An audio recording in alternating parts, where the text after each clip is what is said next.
అయితే గనక నేను అనుకోను.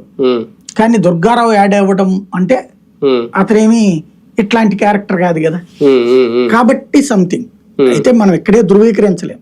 కానీ ఆ వ్యవహారం చూస్తుంటే మాత్రం ఎప్పుడైతే అంటే పత్రికలు ఎప్పుడు నెత్తిన పెట్టుకున్నాయో అప్పటి నుంచి డౌట్ వచ్చింది. ఇప్పుడు వివేకానంద రెడ్డి మర్డర్ కేసులో చంద్రబాబు పాత్ర లేకపోతే ఆదినారాయణ రెడ్డి పాత్ర లేకపోతే బీటెక్ రవి పాత్ర నేను అనుకోలే మొదటి నుంచి కూడా.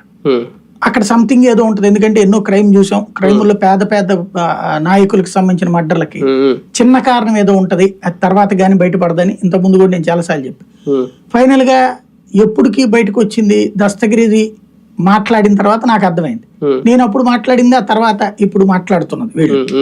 అదే సందర్భంలో వాడు దాన్ని అటుకని చూపెట్టేటటువంటి ప్రయత్నం చేసుకొచ్చారు. ఏదేదో బీభత్సంగా జరిగిపోయింది, వివేకానంద రెడ్డి వచ్చి జగన్ నుంచి పార్టీ లాగేసుకుంటాడని భయపడిపోయి జగనే మర్డర్ చేయించాడు అన్న స్టేజ్ నుంచి ఎక్కడికి తీసుకెళ్లారు. ఇప్పుడు అవినాష్ రెడ్డిని కాపాడుతున్నాడు దగ్గర. మరి అక్కడ యూటర్న్ తీసుకుంది వాళ్ళ మనమా?